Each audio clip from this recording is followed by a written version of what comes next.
Cordial saludo. ¿Cómo están? Espero que estén en su casa protegidos, seguros y cumpliendo normas de contención de epidemia. Pronto tenemos un espacio de diálogo sobre brotes. Eh, el tema de hoy es variabilidad.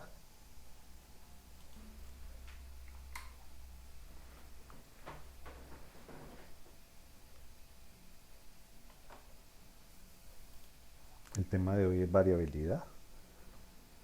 Es una característica estadística que vamos a observar cómo se mide.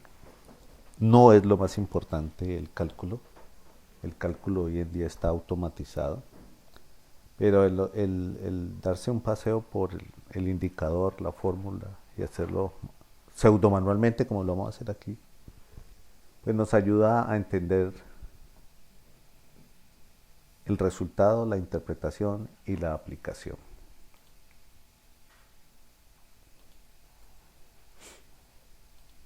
La variabilidad es una característica medible de un grupo de datos. Lo que trata de medir la variabilidad es qué tan diferentes son los datos entre sí.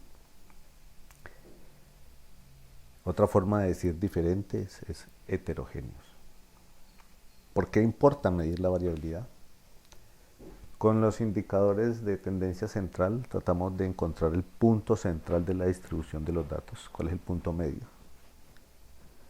Con los indicadores de posición damos más información sobre dónde empiezan los datos, dónde terminan, en qué frontera se puede decir que está la división de los 50% más pequeños y los 50% más grandes. Eso se puede llevar a los cuartiles, a los percentiles. Eso ya lo discutimos. Pero la variabilidad mide qué tan diferentes son los datos entre sí. La primera característica que vamos a medir es el rango.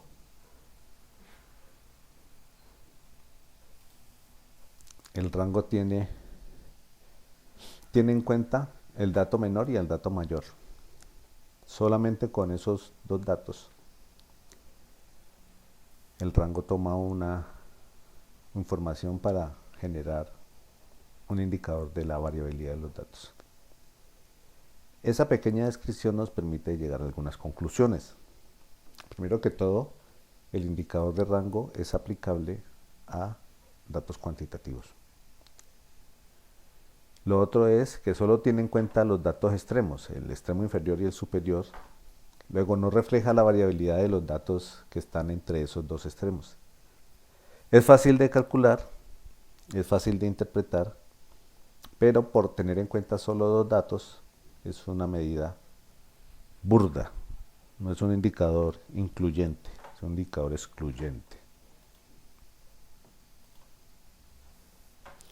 Vamos a ver un ejemplo con 5 datos que corresponden a la estatura medida en centímetros de pacientes atendidos en el servicio de consulta de nutrición y dietética en cierto día. Primero que todo, al igual que en cualquier cálculo que vayamos a hacer, clasifiquemos el dato. ¿Es cuantitativo o cualitativo? Este dato son la cantidad de centímetros de la estatura del paciente, la talla. Luego es un dato cuantitativo.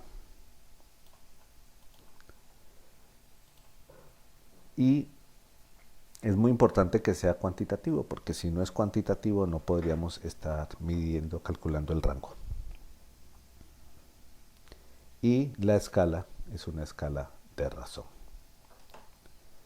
Posteriormente se identifica cuál es el dato mayor y cuál es el dato menor y se resta. El dato mayor es 170, el dato menor es 161, entonces el rango es 9 centímetros. ¿Cómo se puede expresar eso? Esta sería una forma sugerida por su querido y calvo profesor. El rango de los datos se calculó en 9 centímetros. También puede expresarse de manera que se indique el valor calculado para el rango y adicionar la información sobre el valor de los datos utilizados. Ejemplo, la estatura mayor observada fue de 170 centímetros y la estatura menor fue de 161 centímetros, lo que genera un rango de 9 centímetros para la estatura de los pacientes. Esto ya va dando idea de que no hubo pacientes de más de 170 centímetros ni menos de 161 centímetros. Son en unas estaturas medianas, aproximadas al valor promedio, a la mediana. Y no hemos hecho cálculos complicados y es algo que se puede escribir fácilmente. Recordar que este indicador solo utiliza los datos extremos. ¿Por qué le gasto como 3 o 4 diapositivas a un indicador tan sencillo? Porque pues no hay mucha literatura sobre el indicador del rango. Hay que recordar que tiene deficiencias en la cantidad de información que refleja, pero por otro lado es fácil de calcular y de interpretar. Presenta información que los otros indicadores más potentes, más elaborados, no la tienen. Aquí fácilmente se puede ver quién es el dato menor, el dato mayor. Y es una buena introducción para hacer una redacción textual de la descripción del comportamiento de los datos. Aquí hay una especie de ejemplo sugerido por su profesor. La estatura de los pacientes atendidos osciló o se observaron entre 171 centímetros y 160 centímetros y entre paréntesis rango igual a 9 centímetros. Ya eso nos va dando una idea, una descripción bien interesante de los datos. Precaución. Hay un tocayo del rango que se llama el rango intercuartílico. Aquí hace falta una T. Ahí sí lo deja corregir. Intercuartílico. El rango intercuartílico es igual a la diferencia entre el tercer cuartil y el primer cuartil. A manera de repaso, autoevaluación, ¿qué porcentaje de datos están entre el tercer cuartil y el primer cuartil? ¿Qué porcentaje de datos están en el rango intercuartílico? Eso ya lo hemos visto, les queda de tarea repasarlo. Otro indicador, el segundo indicador que vamos a ver, es indicador de varianza. Arrancamos con varianza poblacional. Se llama varianza poblacional porque esta fórmula es aplicable cuando no se ha tomado una muestra, sino cuando se ha tomado todos los datos de la población a estudio, cuando no se hizo muestreo. Aquí esta n debería ser mayúscula para que no haya confusión.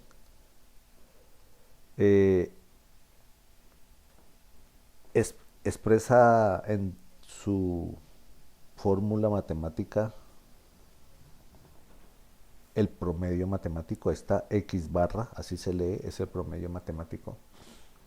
Y recuerden que el promedio matemático se calcula para datos cuantitativos. Y expresa también una elevación al cuadrado. Esta letra sigma mayúscula del alfabeto griego significa suma. Este X sub I se interpreta como que se tiene que hacer para todos los datos este cálculo uno por uno. O sea, el primer dato menos el promedio elevado al cuadrado, más el segundo dato menos el promedio elevado al cuadrado, más el tercer dato menos el promedio elevado al cuadrado. Y luego todo eso se suma y se divide por la cantidad de datos que se están analizando. Es un cálculo sencillo, la fórmula puede asustar un poquito, pero no os asustéis, que para eso existen ya los computadores. Pero sí vamos a hacer el cálculo. Esta es una fórmula muy parecida tiene unas pequeñas diferencias. La primera, que aquí el tamaño de muestra se le resta un 1. Y para que la diferenciemos, cuando es la poblacional se utiliza como símbolo la letra sigma minúscula del alfabeto griego. Cuando es la varianza muestral utilizamos la letra S de nuestro alfabeto castellano.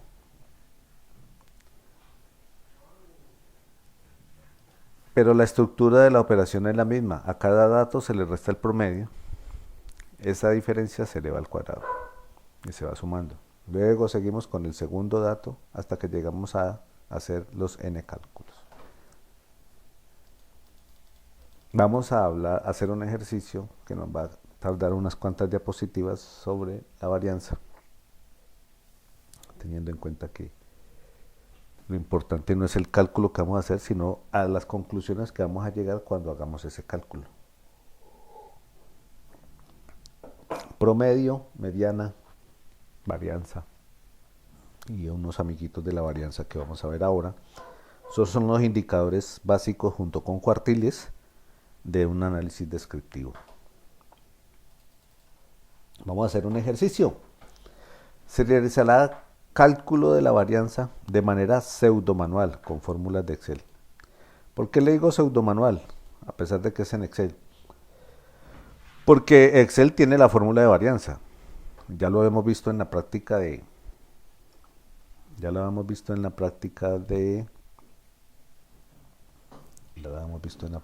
Excel.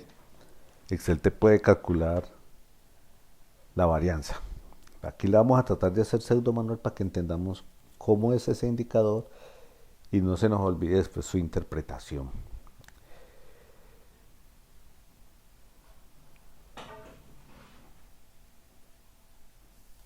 Y arrancamos.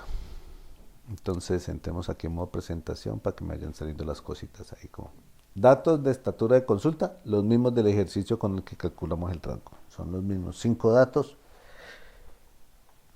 Y aquí están nuestros datos.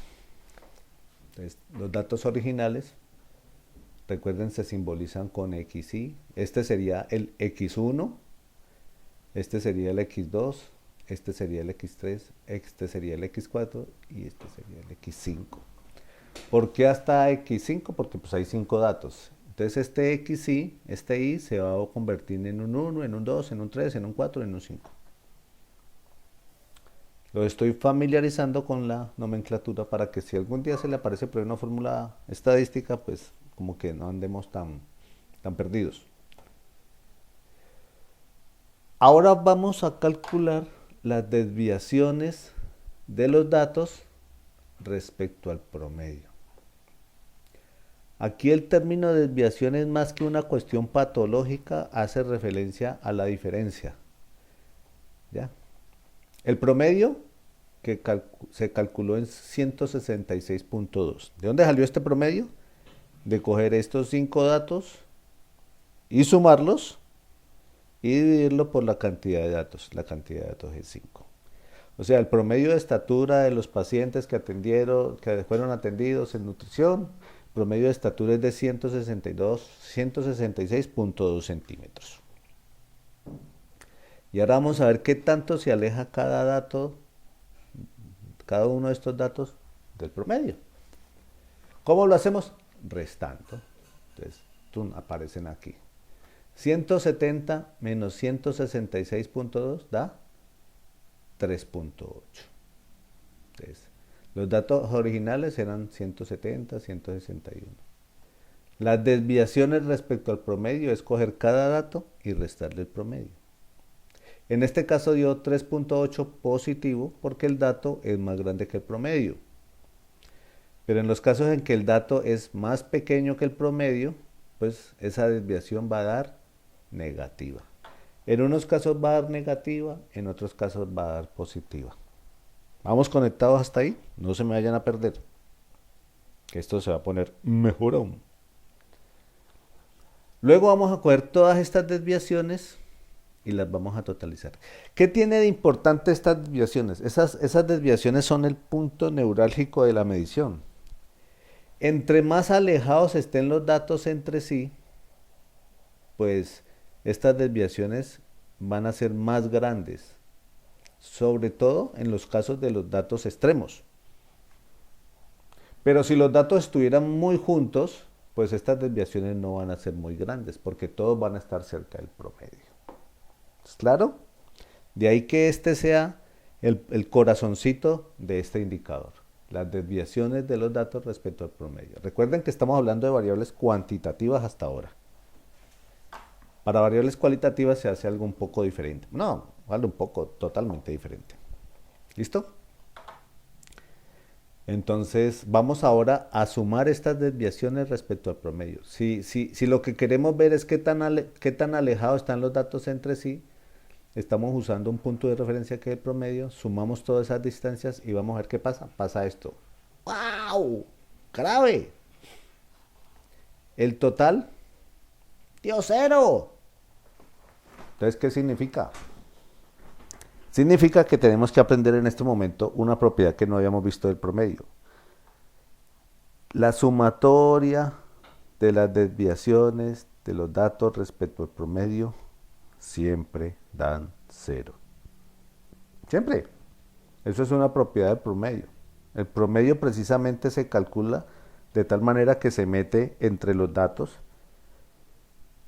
para cumplir este objetivo.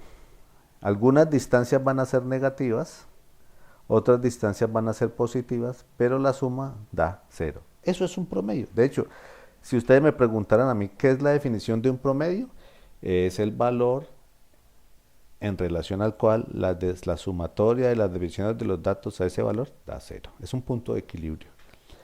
Eso nos deja sin sensibilidad para medir variabilidad, porque habíamos dicho que las desviaciones de los datos respecto al promedio eran nuestro corazón para medir la variabilidad, nuestras mediciones dato por dato para ver qué tanto se alejan.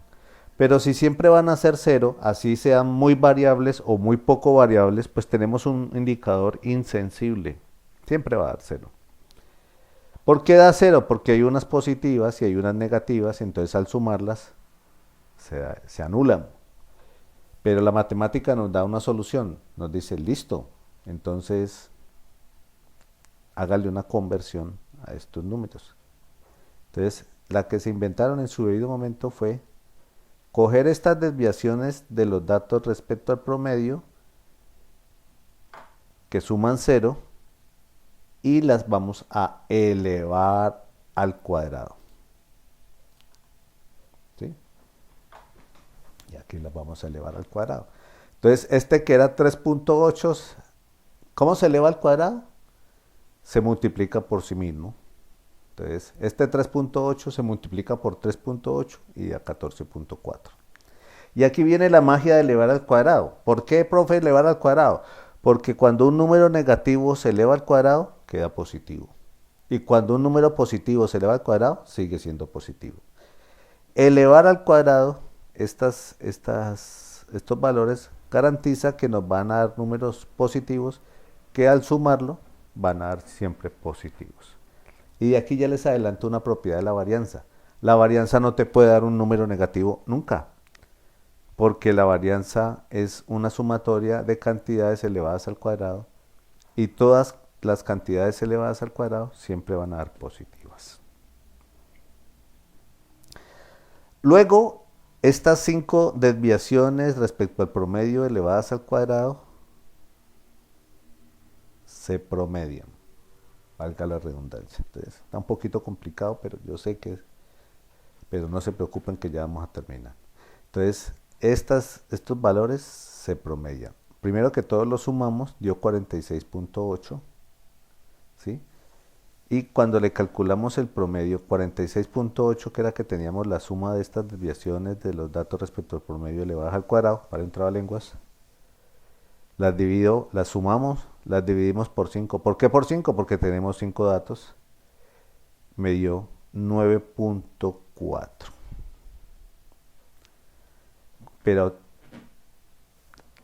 aunque ya logramos volvernos a un indicador positivo, a un indicador sensible, en la medida en que estos datos se alejen más los unos de los otros, esta varianza va a ser más grande. indicando que los datos son más heterogéneos, que están más dispersos.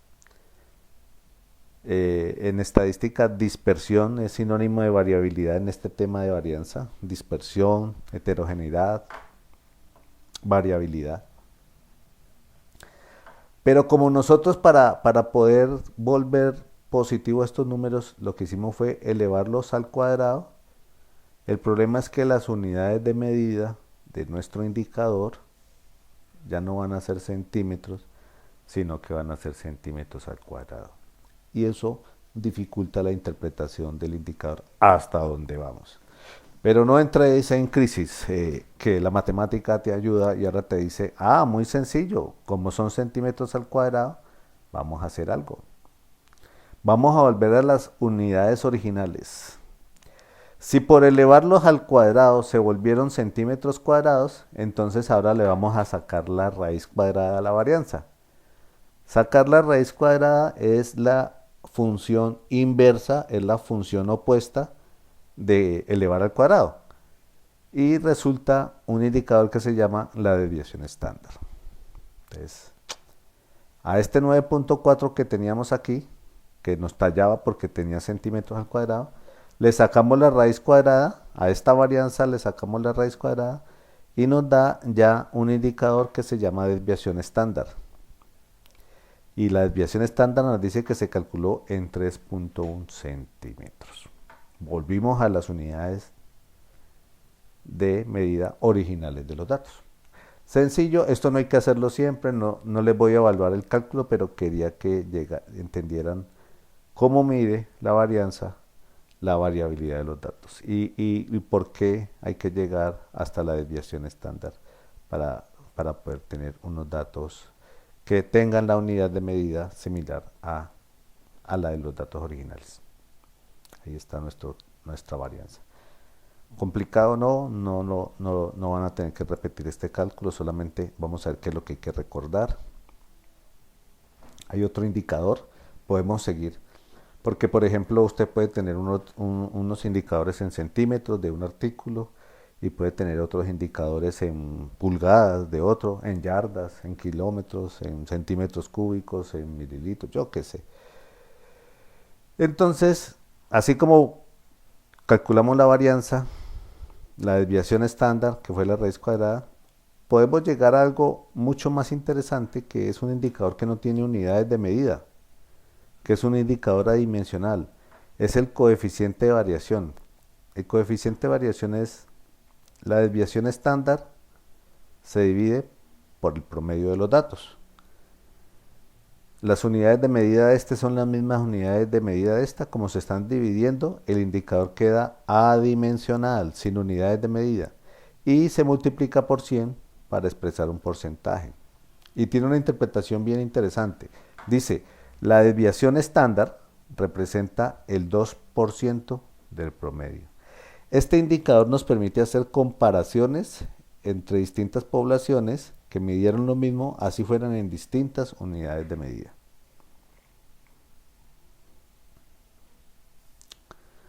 Recordar, la varianza siempre es no negativa, puede dar cero. ¿Cuándo da cero la varianza? Cuando todos los datos son iguales. Si todos los datos son iguales, hay absoluta variabilidad, ahí no hay heterogeneidad, todos los datos son una constante. Entonces cuando la varianza, cuando no hay datos, cuando no hay variabilidad, perdón, la varianza da cero. Pero nunca varianza le va a dar negativa, porque recuerden que por allá en su cálculo había la sumatoria de unos valores elevados al cuadrado que no son negativos nunca. La varianza toma valores mayores o iguales a cero, porque corresponde a una suma de cuadrados. Entre más variabilidad haya, mayor será la varianza. Las unidades de medida de la varianza son las unidades de medida de los datos, pero elevadas al cuadrado. Por eso la desviación estándar, que es la raíz cuadrada de la varianza, nos interesa más, porque tiene las mismas unidades de medida de los datos originales. Además, toma valores mayores o iguales a cero. Toma el valor de cero cuando todos los datos son iguales, ausencia de variabilidad. Si las unidades de medida de dos grupos de datos son diferentes, las desviaciones estándar no son comparables. ¿Qué hacemos en ese caso? Nuestro coeficiente de variación. ¿Qué es el coeficiente de variación? Coger la desviación estándar, dividirla por el promedio y multiplicarlo por 100. A mayor coeficiente de variación,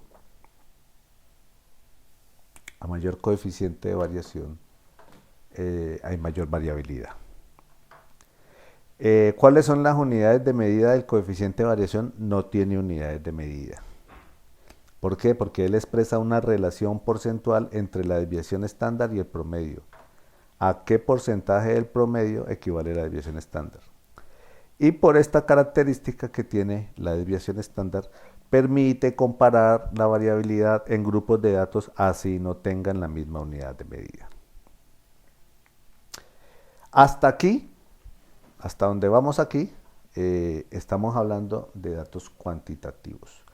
Todo lo que hemos visto aquí corresponde a datos cuantitativos.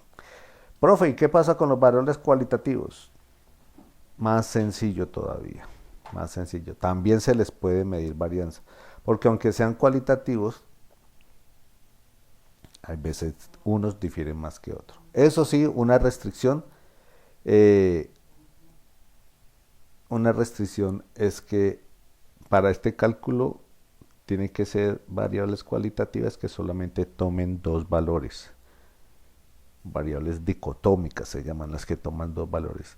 No obstante, pues no se los voy a decir ahorita para no confundirlos, porque ya hemos visto hartos numeritos, pero así una variable tenga más de dos valores, puede expresarse como varias variables que tomen solo dos valores. Eso en algún momento lo vamos a retomar, porque el cálculo de la varianza de variables cualitativas implica comparar dos proporciones, donde P es la proporción frecuencia relativa de uno de los valores que toma las características de interés. Por ejemplo, vamos a ver aquí un ejercicio. Ejemplo, género de bebés nacidos en el Hospital San Juan de Dios en junio de 2010. Los datos son reales de mi querido San Juancho en el año 2010. Nacieron 153 bebés de género femenino y 142 bebés de género masculino. Bueno, de sexo, porque los bebés, hablamos de sexo femenino y sexo masculino. Más o menos igual, hay una diferencia que no es estadísticamente significativa, casi que de por mitad nacen femenino y masculino. El total son 295. Esta proporción, recuerden cuando lo que está arriba está incluido abajo. 153 femeninos dividido 295. Estos están incluidos aquí, entonces me salió un indicador de proporción 0.52. Que si yo lo multiplico por 100, me diría que el 52% de los nacimientos en ese mes fueron para bebés femeninos y que el 48% de los bebés en ese mes en San Juan fueron de género masculino, para un total de 295. La fuente de los datos fue el diario de partos del Hospital San Juan de Dios de Cali. El diario de partos es una tabla de datos que tiene en cada registro un nacimiento y en cada columna las variables que se registran sobre el parto, entre ellos el sexo del bebé. Para estas fechas era una fuente manual que se digitaba posteriormente. Hoy en día se digita de una vez en el programa Red Salud. Aprovecho para irnos incluyendo en un tema que todavía no hemos tratado, pero tenemos que tratar. Aquí aparece la variable. En el título aparece la variable que se está mostrando, la descripción necesaria para terminar de completar, a dónde corresponden los datos y a qué periodo de tiempo. Aparte de eso, estamos manifestando de dónde los sacamos. Aparte de eso, estamos manifestando de dónde sacamos, cuál fue nuestra fuente.